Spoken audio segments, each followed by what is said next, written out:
I'm Scott Treble, and I wanted to talk about a collection that will be selling starting on Saturday, August 10th. It comes from the Penguin collection, and the Penguin has a lot of different things, but among my favorite areas that he collects are what are called Cameo advertising covers.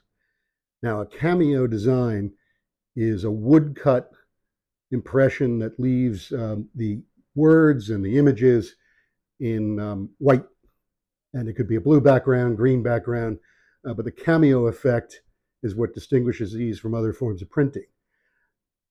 Now, some cameos are heavily embossed, others are lightly embossed, and some have very high relief embossing of the design element in them.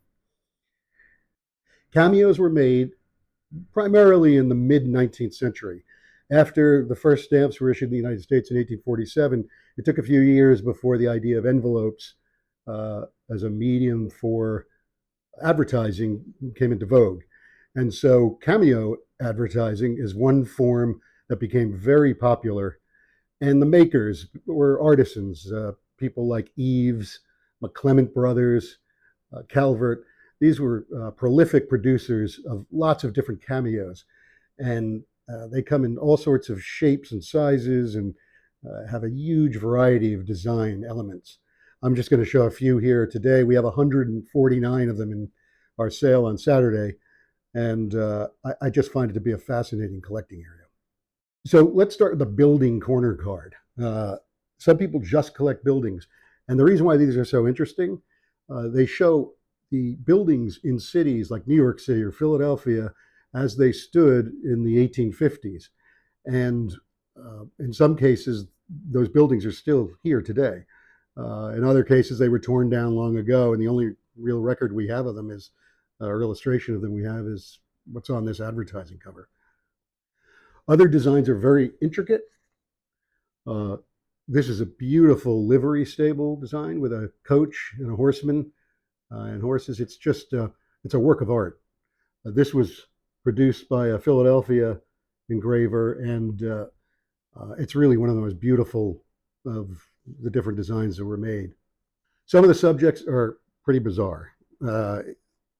Here's one for artificial legs, and it shows a prosthetic leg as a central design element. This is pre-war, and of course, with the Civil War, the business of prosthetic limbs was booming.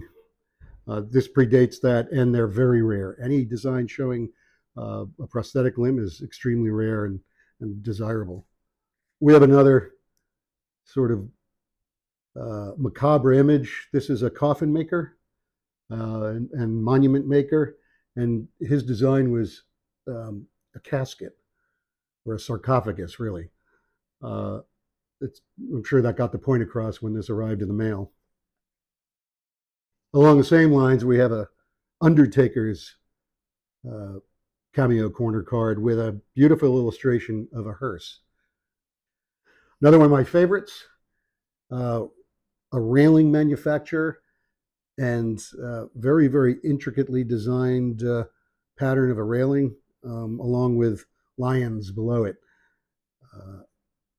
I wonder what the meaning of that was. It's probably just an ornamental sculpture that could go on your lawn. Now, cameos were popular in the 1850s. They became a little less common in the 1860s as other forms of printing took place, or other forms of printing were made. By the late 1860s, 1870s, cameos were falling out of favor, and other printing was used. This is a late cameo. This is with a 3-cent 1869 stamp. Anytime you get an 1869 pictorial stamp on a cameo design, it's very, very desirable. All of these covers in front of me, and about 150 in total, will be offered by the Siegel firm on Saturday at 10:30 a.m. in our paperless catalog sale. You can see images of every lot and a description along with the maker and design element. I can't imagine a more interesting collecting area than cameos. I hope you'll join the auction and start your collection.